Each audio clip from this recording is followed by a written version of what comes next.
Hello, everybody, and welcome back to another episode of Air Tycoon. Um, so somebody in the comments yesterday asked me, what is my favorite Air Tycoon, or what is the best Air Tycoon? And to be honest, that's a pretty difficult question to answer. I guess you could call it quite subjective depending on what you're looking for. Because, in my opinion, Air Tycoon Online 3 is the most realistic Air Tycoon. Is it even close to realistic whatsoever still, even being the most realistic Air Tycoon? No, it still falls quite a bit short of um, other games I've featured on the channel, like Airway Sim and that kind of game. Um, but yeah, when you're playing Air Tycoon, you're not really looking for a realistic, you're just looking for a fun, um, kind of chill, relaxed way to play a little bit of airline simulation. Um, at least that's for me, at least. Um, the way I play this game now, it's quite autopilot because I already know where all the good cities are to open routes to. So I don't really have to think when I play. I just play. Um, it's a nice time for me to like kind of unwind and de-stress and just make sure that my mind is occupied while passing some time. You know what I'm saying? Um, but yeah, with that in mind, um, the best Air Tycoon, in my opinion, is probably actually Air Tycoon Online 2. After I've restarted playing it just now, I've actually been enjoying it more than I expected to. I expected to be more just playing it so I could make some videos. Um, but I've actually been, finding myself checking back online, not to make a video, just to, kind of see how my airline is doing. And one thing I noticed about this game is, first of all, um, you don't have to shrink business classes as much as you do in, or at all, I would say, compared to Air Tycoon Online 3, which is kind of a whatever fact. But more interestingly, you make a lot more money a lot more quickly with a higher margin. And I'm a really big fan of that. Because you have a higher margin on airplane flights, that kind of puts less stress on having to open like airports and that kind of stuff for high profits. Who knows, maybe airports have really, really high margins in this game too. So airport owners still have a really big advantage in that kind of stuff. Um, but even if that's the case, the fact that each individual airplane has such a high margin means that even though my fleet right now is, let's see, is primarily comprised of Tu-124s, 65 of them, making up basically half my airplanes, which are really tiny aircraft. I'm still making more than 1K per aircraft net. Um, and that's big.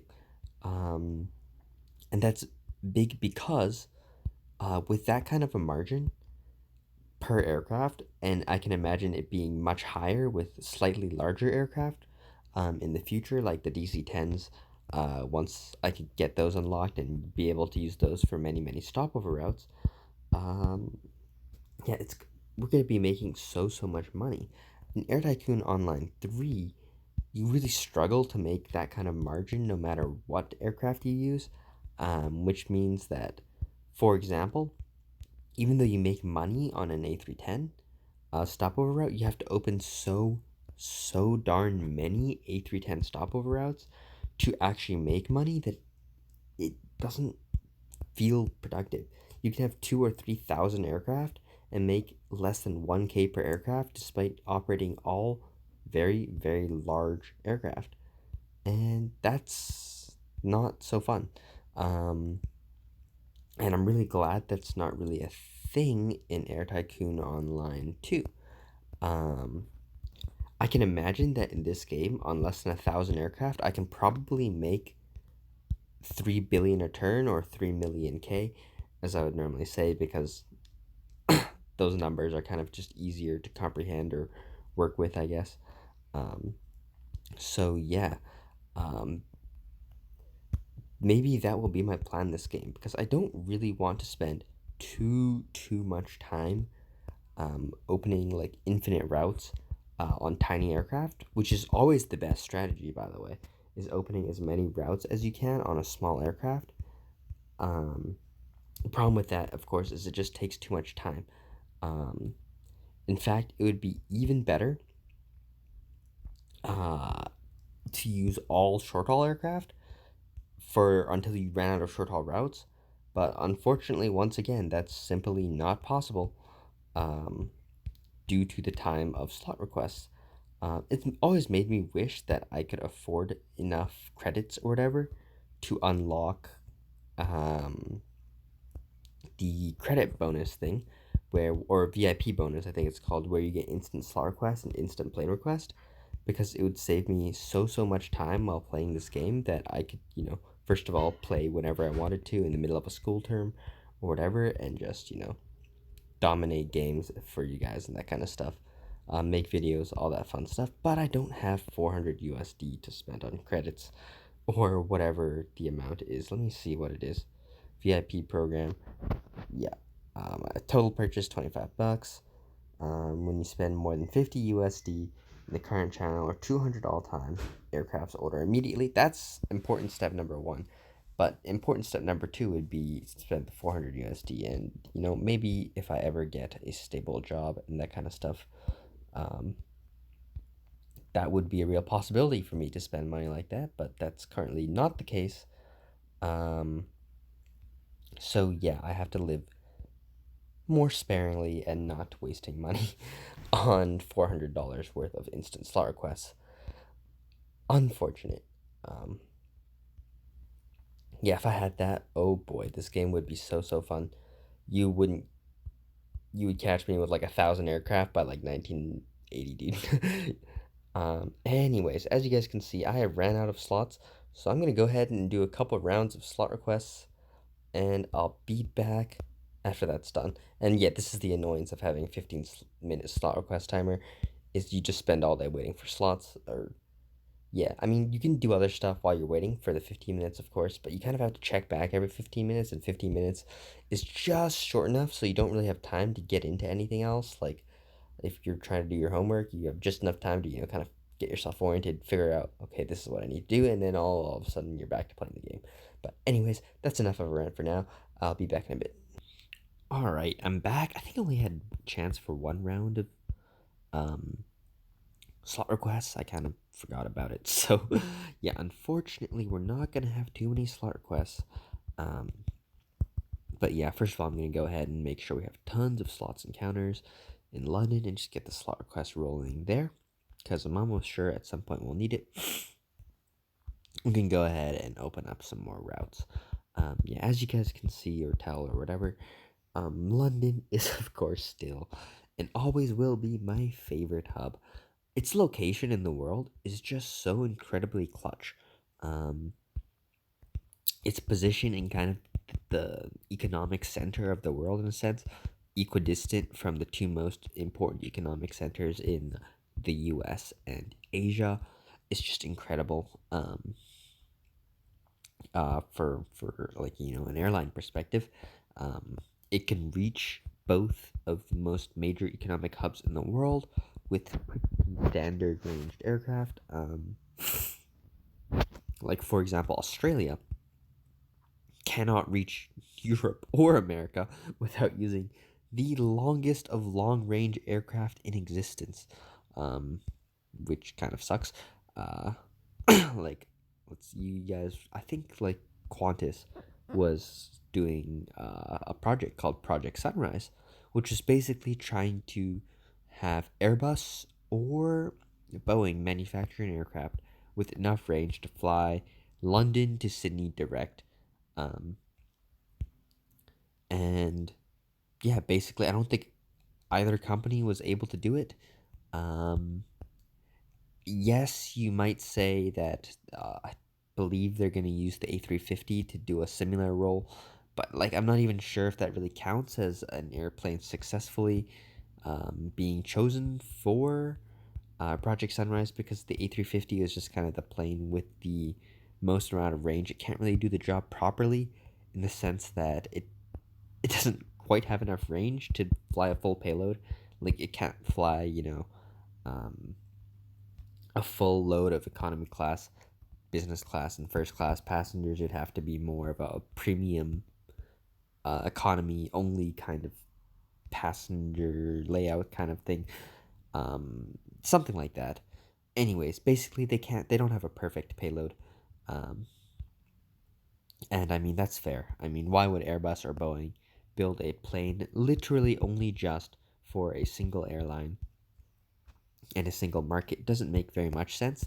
Though I believe they're going to use an A350 variant with some added fuel tanks. So I guess that's a thing. But yeah, anyways, um, yeah. Aside from all that nonsense, for us, we don't really care. We just use London.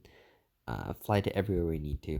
Um, I mean, I guess Sydney is actually one of the more major destinations for London, but I mean, those destinations in real life, at least, are served mostly by stopping over airlines um, who use an Asian hub as a stopover point. Maybe it's Hong Kong or Singapore, um, but yeah, that's Dubai. Even that's how most actual airlines operate. And Dubai to Sydney is still a really really long leg. Come to think of it, like I think that's probably near the edge of an A380's range. Even like how long is that? Dubai to Sydney. It's probably like 1,200 kilometers. Yeah, 1,262. I'm so good at estimating this. Uh, yeah, I like to play a game with my friends where we estimate hey, I have very nerdy friends, as you guys can tell, but we like to estimate the distance between certain cities. Um, and I'm not very particularly good at it if it's north south, kind of vertical direction. However, however, if you give me horizontal distances that kind of go with the most common route layouts in Air Tycoon, for example, like the routes I'm doing now, boy, can I guess accurately. It's almost funny. It's like they don't even have to check who's right. They just know it's me. So they never pick routes like that. They'll pick like something like um, Vancouver to Seattle.